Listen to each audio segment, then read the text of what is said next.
Haematology and bone marrow conclave third chapter PBM hospital में आयोजित हो रहा है। क्या कहना चाहेंगे रितिका मैम, बताइए। ये हम इसलिए आयोजित करते हैं क्योंकि हेमाटोलॉजी ऐसे पढ़ने के लिए कम मिलती है। इसी तरह से इन मौकों को लेके हम अपनी और नॉलेज को गेन करते हैं और पढ़ लेते हैं। इतने सारे ये लोग फैकल्टी आती है बाहर से, वो हमें नई नई चीज़ों के बारे में बताती है जो हम अपने रूटीन के ट्रीटमेंट में और इन्वेस्टिगेशंस में और ऐड कर लेते हैं। क्या कुछ नया निकला इस 2 दिनों के मंथन में? काफ़ी चीज़ें नई-नई पता चली और जिनके जो डाउट्स थे, क्वेश्चंस थे, वो भी उन लोगों ने पूछे। जैसे आज हमने रखा था आईएचसी के ऊपर। आईएचसी एक न्यूअर है हमारे लिए क्योंकि अभी तक बीकानेर में आईएचसी हम कर नहीं रहे हैं। हम खाली मॉर्फोलॉजी के बेसिस पे बोन मैरो, एस्पिरेशन, बायोप्सी और इन सबको रिपोर्ट कर रहे थे।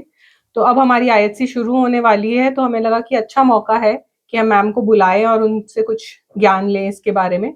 तो मैम कम से कम 135 के अराउंड स्लाइड्स लेके आई थी और उन्होंने हमें स्लाइड्स दिखाई और उसके बारे में डिस्कशन किया हमसे और हमें को और नॉलेज दी है। पिछले तीसरा सत्र ये था, इससे पहले भी 2 सत्र हुए।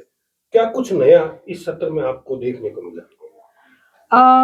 इसमें एक तो जैसे मेरी भी टॉक थी इसके ऊपर कि जो नए एनालाइजर सीबीसी मशीन्स जो हैं, वो पहले से और नई होती जा रही हैं, जो और एक्यूरेट रिजल्ट्स देती जा रही है। जैसे अभी डेंगू का सीजन था, प्लेटलेट कम आती है, तो क्या करते हैं हम पैथोलॉजिस्ट को बोलते हैं कि माइक्रोस्कोप में देख के बताओ कि इतनी ही प्लेटलेट है कि कम है। तो कई बार होता है मशीन कम देती है पर उसके ब्लड में प्लेटलेट होता है और हम डर जाते हैं सीबीसी की रिपोर्ट देखकर। तो अब जो नए-नए सीबीसी की मशीनें आ रही हैं और ये सब आ रही हैं, वो एकदम सही रिपोर्ट दे दे सकती हैं। तो जब हम इनके बारे में जानेंगे तभी हम इन चीज़ों को मँगाएँगे और इनको यूज़ करना शुरू करेंगे। तो तकनीकी का विस्तार होता जाता है। हाँ जी। मैम, सीबीसी के कौन से पैरामीटर हैं जिनसे इनिशियली पता लगाया जा सकता है कि कुछ थ्रेट है इस तरह का कैंसर का?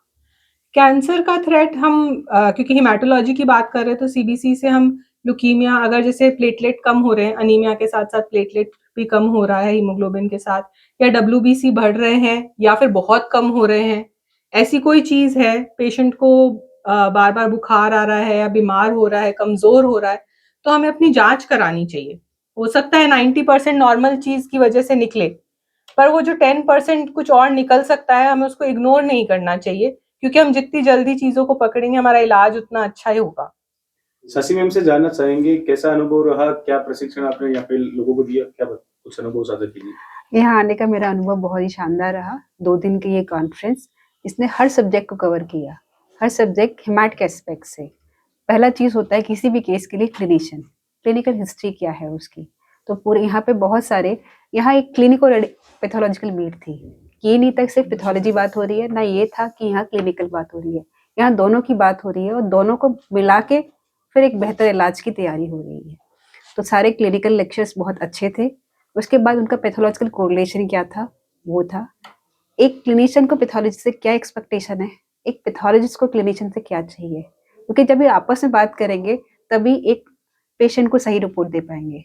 क्योंकि हमें भी पता होना चाहिए कि हमसे क्या पूछा जा रहा है। हम सोचते हैं हमने ये रिपोर्ट दे दी, कब खत्म हो गया, लेकिन उसके बीच का संवाद भी बहुत जरूरी होता है। तो ये इस कॉन्फ्रेंस में इन दोनों को मिला के आगे बढ़ने की नीति और क्या क्या नई नई टेक्नोलॉजी आई है, उनका क्या यूज़ है, आज के ज़माने में एआई का क्या यूज़ है, उसके बारे में, स्टेम सेल ट्रांसप्लांट क्या होता है, कैसे कैंसर में इसको यूज़ किया जाता है, और बाकी सारे जो का अपने कैंसर होते हैं ब्लड के रिलेटेड, उनके सारे में पूरे बात हुई है। आपने देश विदेश प्रदेश में काफी कैंसर सेंटर में अवलोकन किया होगा, बीकानेर का भी किया होगा। क्या अंतर लगा बीकानेर की चिकित्सा प्रणाली में और बाकी में? ये जब मैं परसों रात को आई तो मैं बाहर से देख रही थी, तो मुझे नहीं बताते मेडिकल कॉलेज कौन सा है। तो मैंने उसको पूछा ये कौन सा कॉलेज है, तो एक बहुत बड़ा एक कॉलेज है जिसमें बहुत जगह है, बहुत पेशेंट लोड है और बहुत विस्तार का संभावना है। इसके साथ अगर हम नई नई टेक्नोलॉजी और ऐड करेंगे तो ये ऊंचाइयां छू जाएगा, क्योंकि आपके पास पेशेंट लोड बहुत है। सरकारी सुविधा है, एक इंस्टीट्यूट है, इंस्टीट्यूट में आप कुछ भी कर सकते हैं क्योंकि आपके पास बहुत सारी मैन पावर है और सरकार का साथ होता है जो आपको सुविधाएं प्रोवाइड करता है।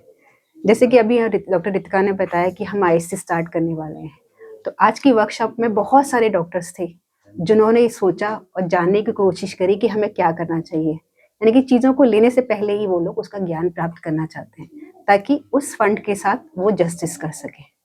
तो ये बहुत अच्छी चीज़ थी यहाँ इस की। कॉन्फ्रेंस का निष्कर्ष अगर पूछना चाहे तो क्या कैसे बताएंगे? इस कॉन्फ्रेंस का निष्कर्ष ये है कि हर किसी को आगे बढ़ना होता है। तो जैसे कि हम जयपुर में रहते हैं तो हम बॉम्बे से बाहर से लोगों को बुलाते हैं, वो हमें कुछ ज्ञान दे जाते हैं। हम वहाँ रहते हैं तो हम यहाँ आते हैं। तो knowledge spreading is a best thing. हम जो सीख रहे हैं अपनी आने वाली जनरेशन को सिखाएं, अपने साथियों को सिखाएं, ताकि पेशेंट केयर एक मेट्रो सिटी में ना रह के पूरे हिंदुस्तान में जाए, ताकि गाँव में, विदेशों में, जहाँ पे भी जो इंसान है उसको उसी जगह ट्रीटमेंट मिले, उसको भागना ना पड़े। तो अगर आपके यहाँ भी, जैसे डॉक्टर रितिका ने बताया कि IHC शुरू होने वाली है, तो जब पेशेंट यहीं आएगा, ये लोग जब करेंगे पूरे प्रशिक्षण के साथ, तो उसका एक ही दिन में इलाज होगा। ठीक है, थैंक यू।